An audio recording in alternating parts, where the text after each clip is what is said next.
चाहिए। पर मैं तो कहती हूँ मेरी प्यारी बहनों, हमें तो केवल मात्र शक्ति का साथ चाहिए। अगर मात्र शक्ति हमारे साथ है तो मुझे नहीं लगता कि हम लोग कभी कमजोर हो सकते हैं। हम बात करते हैं नारी शक्ति की। मैं आपसे पूछूं, क्या हम नारी शक्ति में नहीं आते? क्या हमारे पास शक्ति नहीं है? अरे जब इतनी देवियां हमारे साथ हैं, देव रूपी हमारे साथ है, तो हम कमजोर कैसे हो सकते हैं? फर्क कितना सा है। सबसे पहली बात हमें केवल एक समझनी होगी, वो ये है कि हम किसी का हाथ पकड़े, टांग ना खींचे।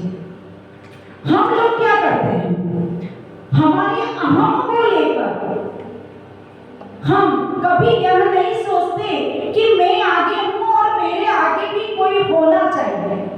अगर ये स्थिति जिस दिन हमारे मन में आ गई, हम बात करते हैं क्षमा की, स्मृति की, गति की, अरे ये सब चीजें तो हमारे अंदर है और हमारे अंदर पूरी तरह भरी हुई है।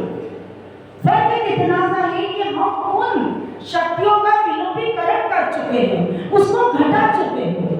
शक्ति, कोई भी व्यक्ति ऐसा नहीं है जिसमें शक्ति नहीं है, क्योंकि नारी जब तीर्थंकरों को जन्म दे सकती है तो फिर उसकी शक्ति की बात ही क्या है। लेकिन सबसे पहला पॉइंट होता है, हर नारी दूसरी नारी का सम्मान करे, उसे आगे बढ़ने में प्रेरणा है।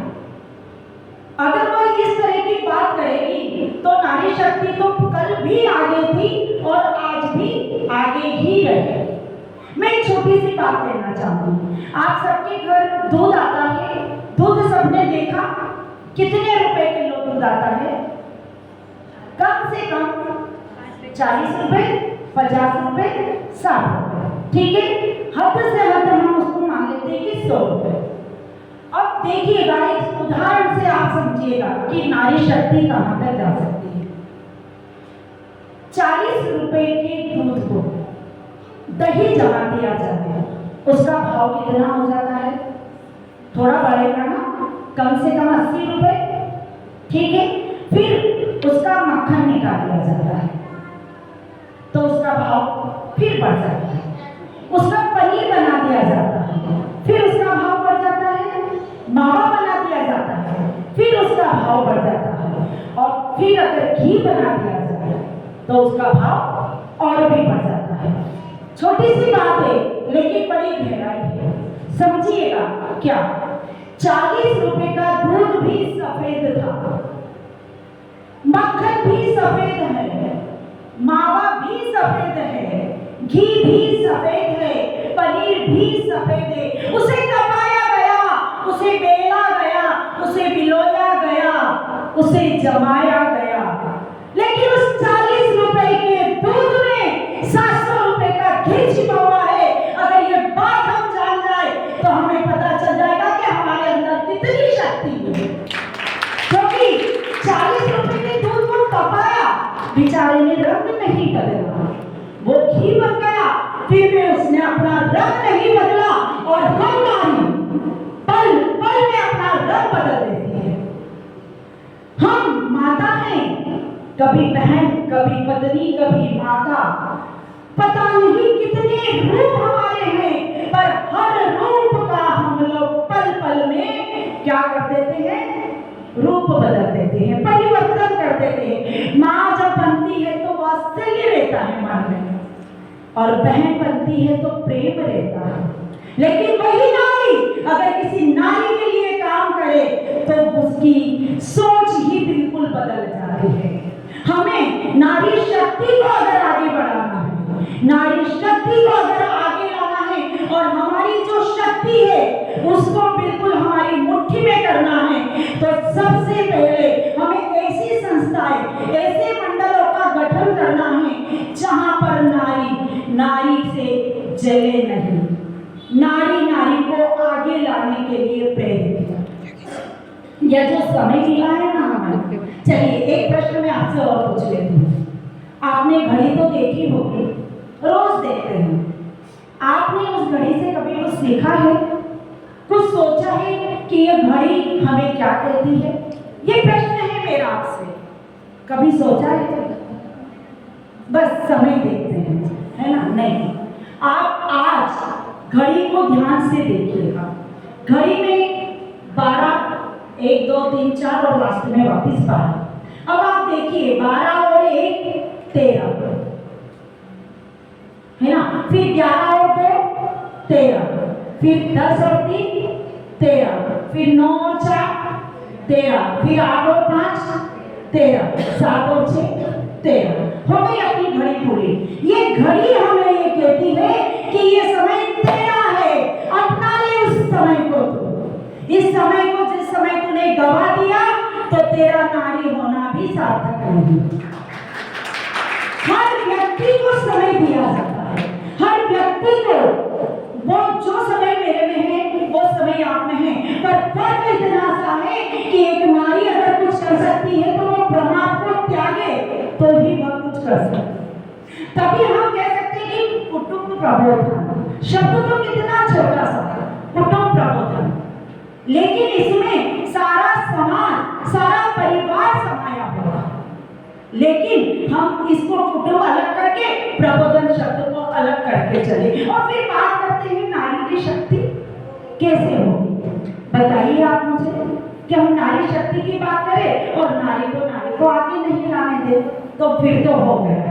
फिर तो नारी शक्ति की बात एक नारी के मुंह से बिल्कुल भी अच्छी नहीं लगती। मैं आज आगे बढ़ने वाले व्यक्ति का साथ हूं, हमारे कमजोर वर्ग का मैं अगर साथ हूं तो आज इस ज्ञानशाला को देखिए। यह ज्ञानशाला कहते हैं ना, बहुत अच्छी लाइन याद आ रही है मुझे कि ज्ञान दान है सबसे बड़ा दान, इसको कोई ना लूटे, यही है हमारा सच्चा संबंधी, बाकी रिश्ते झूठे। क्योंकि ज्ञान अगर हमारे अंदर वास्तव में, ज्ञान की परिभाषा अगर हम लोग वाकई में समझते हैं तो ज्ञान का मतलब होता है दूसरों को देना, है ना? आज अगर ये शिक्षा, जितने आज हमारे दीदी बैठे हुए हैं, विद्या दीदी बैठे हुए हैं, आप इतने बड़े पद पर हैं, कैसे? इन्होंने अपना वक्त भी दिया और आपको ज्ञान देने की प्रेरणा भी दी। उस ज्ञान को हमारे अंदर हमें समेटना है और वो कब होगा? जब हमारे अंदर आत्मविश्वास होगा। जिस समय हमारे अंदर आत्मविश्वास होता है तो वो आत्मविश्वास किसी वेद से कम नहीं होता है, वह हमें आगे बढ़ने की प्रेरणा देता है। और जिस दिन हम अपने आप को भूलकर किसी और व्यक्ति के बारे में सोचने लग जाएंगे, तब जाके हमारा नारीत्व और नारी शक्ति का परिचय आरंभ होना शुरू हो जाएगा। अगर आज जिन देवियों की हम बात करते हैं, अगर आज काली ना होती, दुर्गा ना होती, सरस्वती ना होती, लक्ष्मी ना होती, तो क्या हमारा खुद का भी वजूद होता? नहीं। अगर सरस्वती मैया मुझे बोलने की ताकत ना देती तो क्या मैं आज आपके सामने खड़ी हो पाती? नहीं। अगर लक्ष्मी मैया हमें हमारी जो आवश्यकता है उसकी पूर्ति करने की साहस नहीं देती तो क्या हम लोग कर पाते? नहीं। हम डरते हैं केवल और केवल हमारे अंदर के आत्मविश्वास को खोने के बाद। हम कभी भी परिवार की बात करते हैं, परिवार के संगठन की बात करते हैं। परिवार में तो सबसे पहले होना चाहिए प्रेम और एकता। एकता कैसे? उस रंगोली की तरह आज आपने देखा बाहर आके विद्या दीदी ने और मैडम ने मुझे रंगोली बताई, उसमें 7 नाम लिखे। उन्होंने कहा हमारा ये प्रोग्राम इसकी पैस पर है। वो रंगोली क्यों खूबसूरत लग रही थी? क्योंकि अलग अलग कलर से बनी। अगर वो केवल एक कलर से बनती तो वो बिल्कुल सुंदर नहीं लगती। उन रंगों में आपस में इतनी एकता है कि वो इतनी सुंदर लग रही है। तो क्या हम एकता नहीं कर सकते? क्या हम अपने आप को सुंदर नहीं बना सकते? अच्छा चलिए, मधुमक्खी का छत्ता तो देखा होगा ना आप लोगों ने। एक पत्थर मार के देखिए, एक पत्थर क्या काटेगी? क्योंकि जब वो समूह में थी किसी की भी हिम्मत नहीं थी, लेकिन वो जब अकेली रहेगी तो वो अपने को काटने को दौड़ेगी। तो नारी में अगर शक्ति है, समूह में है, तो किसी की ताकत नहीं है, किसी पुरुष समाज की भी ताकत नहीं है लेकिन हम सामूहिक है, हम एकजुट है, हम एक मुट्ठी है। हमारा पंजा खुला हुआ रहेगा तो अलग अलग अलग, लेकिन मुट्ठी बंदी होगी, नारी की शक्ति उसके अंदर समाहित रहेगी। किसी की भी ताकत नहीं है कि वह उस शक्ति को तिरोहित कर सके। पर ये विलुप्तीकरण है, ये जो हम लोग अपनी ही व्यक्ति मतलब अपने ही लोगों के हम दुश्मन बनेंगे। सबसे पहले परिवार को एकजुट करना पड़ेगा। परिवार के साथ हाँ कुछ चीज संस्कृति की बात करूं, एक शब्द है संस्कृति, मैं संस्कृति की बात करूं तो संस्कृति में आज शर्म आती है मुझे ये कहते हुए कि हम इस समाज में दिखावे में इतने ज्यादा पड़ गए हैं कि जो बुजुर्ग बहनें मुझे आगे आगे दिखाई दे रही है, अगर मैं इनसे पूछूं कि आज की विवाह समारोह, आज की गोद भराई या आज की कोई भी सांस्कृतिक जो कार्यक्रम होते हैं, क्या उसमें पाश्चात्य संस्कृति नहीं आ गई है? क्या आप जो इतना सिर ढकती थी, आज आपके सामने आपकी बहुएं सूट में घूमकर, और सूट की तो बात चुकी है, सूट में तो फिर भी शरीर ढका रहता है, क्या वह जब अपने आप को नजर नहीं कर रही है?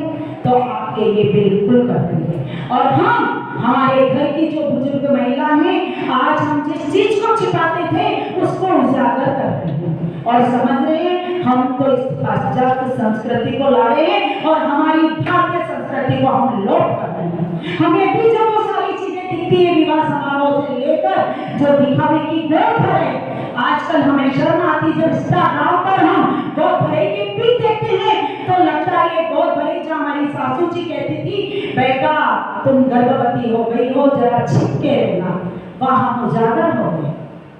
क्या है ये? वो संस्कृति है जो पाश्चात्य संस्कृति से हमारे बीच आ चुकी है।